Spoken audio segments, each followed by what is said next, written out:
Di atas bukit yang menjulang tinggi, berdiri sebuah situs yang penuh misteri, Keraton Ratu Boko, sebuah tempat yang membawa kita pada kisah raja-raja, legenda jin dan mitos yang tak lekang oleh waktu. Disinilah, di antara reruntuhan megah dan pemandangan yang menakjubkan, kita menemukan jejak-jejak sejarah yang terpendam. Setiap batu, setiap sudut menyimpan cerita yang menunggu untuk diceritakan. Bersama Breaking Story, kita akan mengungkap misteri ini dan akan menyelami lebih dalam, menyatukan mitos dan fakta yang tersembunyi dalam reruntuhan megah Keraton Ratu Boko. Keraton Ratu Boko, sebuah situs bersejarah yang terletak di atas bukit sekitar 3 km dari Candi Prambanan.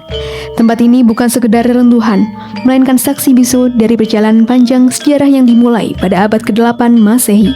Pada masa itu, kerajaan Medang yang dipimpin oleh Wongso Seilendra, khususnya Rakai Panangkaran, membangun komplek ini sebagai tempat tinggal dan pusat kegiatan. Menurut mitos yang ada, Ratu Boko adalah ayah dari Roro Jonggrang, seorang putri cantik yang terjebak dalam kisah cinta dan pengkhianatan. Legenda ini menambah daya tarik tempat ini, mengundang banyak pengunjung untuk menjelajahi jejak sejarah dan mitos yang melingkupinya. Situs ini juga dikenal dengan nama Abayagiri Wihara, yang berarti biara di bukit yang penuh kedamaian.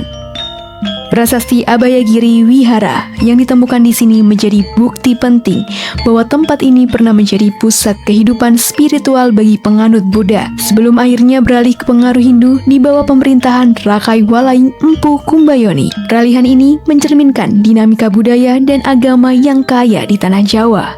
Namun, bukan hanya sejarah dan mitos yang membuat Keraton Ratu Boko menarik.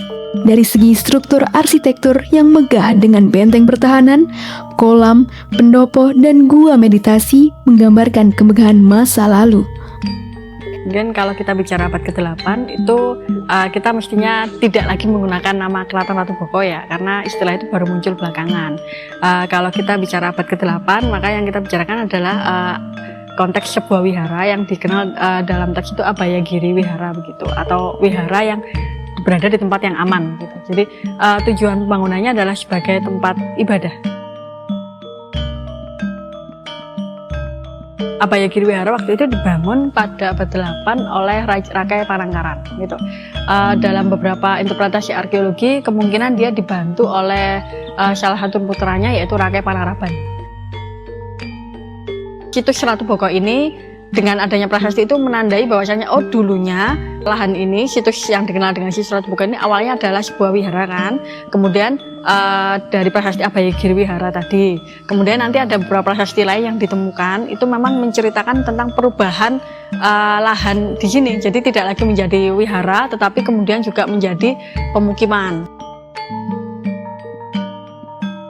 Mitos atau cerita rakyat yang berkembang di masyarakat itu kan awalnya adalah karena masyarakat yang datang menemukan kembali ya. Jadi saya katakan menemukan kembali karena bangunan ini sudah runtuh kan, posisinya sudah runtuh. Masyarakat itu datang melihat, berkunjung, dan kemudian mereka tidak tahu kan aslinya ini untuk apa sih gitu loh. Nah akhirnya muncullah interpretasi cerita yang menyederhanakan pemaknaan aslinya, karena mereka orang baru yang datang, mereka tidak tahu bahwasanya ini adalah dulu bangunan ini untuk ini gitu ya. Jadi yang tadi saya sebutkan di awal tentang wihara kemudian hunian itu kan penemuan yang baru baru bisa diinterpretasi di abad 20 gitu ya, prasasti baru terbaca di abad 20. Nah sebelum itu masyarakat kan tidak tahu bangunan itu apa sih, akhirnya muncullah cerita Roro Jonggrang tadi. Bangunan Keraton Ratu Boko dulu berfungsi sebagai tempat tinggal raja dan pusat pemerintahan, mencerminkan kemegahan dan kekuatan kerajaan pada masa itu. Arsitektur yang megah dan detail yang rumit menunjukkan keahlian para arsitek dan seniman pada zaman tersebut.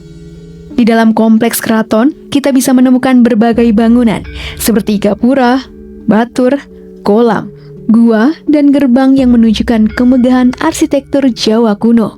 Berdasarkan prasasti yang pernah ditemukan, dapat disimpulkan bahwa kawasan situs Ratu Boko merupakan kawasan peninggalan sejarah yang bercorak Hinduisme dan Buddhisme yang dibangun sekitar abad 8 sampai dengan 9 Masehi. situs Ratu Boko itu keunikannya salah satunya pertama karena lokasinya ada di atas bukit ya. Ini berada di 195 meter di atas permukaan air laut. Ini di teras tertingginya ya, dan lokasinya ini juga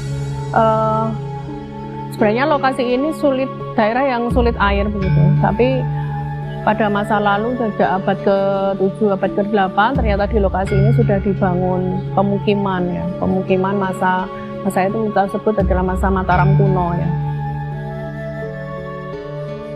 Pemukiman ini terdiri dari beberapa kelompok bangunan begitu, dari mulai ada pintu gerbang, kemudian ada talut-talut untuk penahan tanah, pagar-pagar pembatas halaman, dan juga ada beberapa struktur yang menunjukkan itu ada area publik, ada area profan, dan ada area yang sakral. Di sini juga ada keunikan yang beda dengan yang lain adalah adanya tempat penampungan air berupa kolam-kolam yang ada di beberapa tempat. Di bagian depan ada, di bagian belakang juga ada. Struktur Ratu Boko sebenarnya hampir mirip dengan, atau gaya arsitekturnya bisa dikatakan adalah gaya arsitektur masa candi di Jawa Tengah ya. Hanya kita tidak bisa menemukan lagi bangunan candi yang utuh seperti mungkin kalau kita bandingkan dengan Prambanan atau di Borobudur yang mungkin lebih megah gitu. Jadi Ratu Boko ini karena fungsinya sebagai pemukiman, kita lebih banyak menemukan di sini adalah struktur yang berupa batur atau lantai. Karena indikasinya adalah dulunya bangunan atau struktur yang ada di situs Ratu Boko ini lantainya berupa batu, namun bagian dinding serta atapnya kemungkinan dibuat dari bahan organik. Nah, dari mana kita tahu? Karena beberapa lantai atau batur yang bisa kita temukan saat ini itu mengindikasikan adanya umpa atau batu untuk alas tiang. Jadi karena bahan organik, jadi sisanya sudah tidak kita temukan lagi.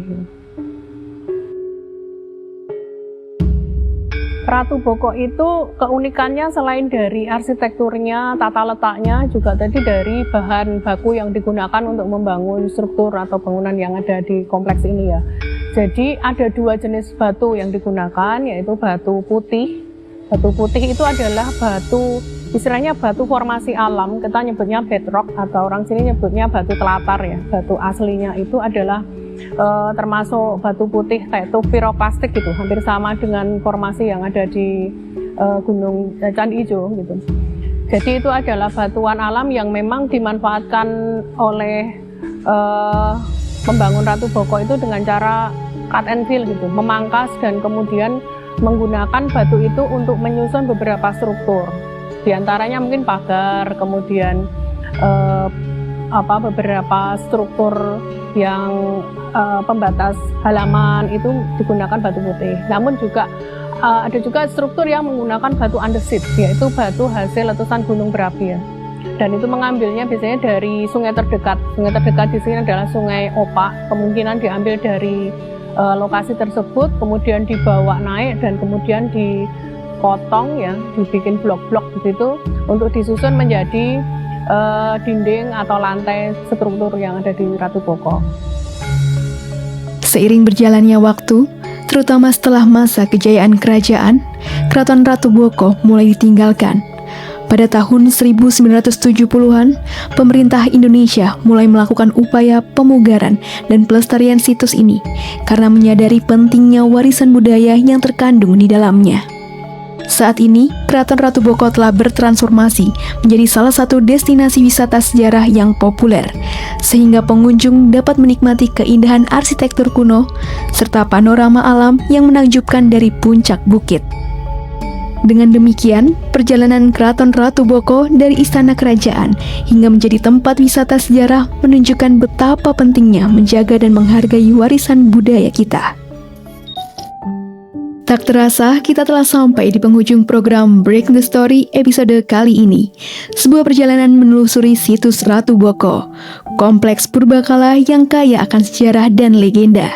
Mari kita jadikan kisah Ratu Boko sebagai inspirasi untuk terus mencintai dan melestarikan warisan leluhur, agar generasi mendatang dapat terus menikmati keindahan dan kearifannya. Kalau begitu, sampai jumpa di episode Break the Story berikutnya dengan kisah-kisah yang tak kalah mempesona.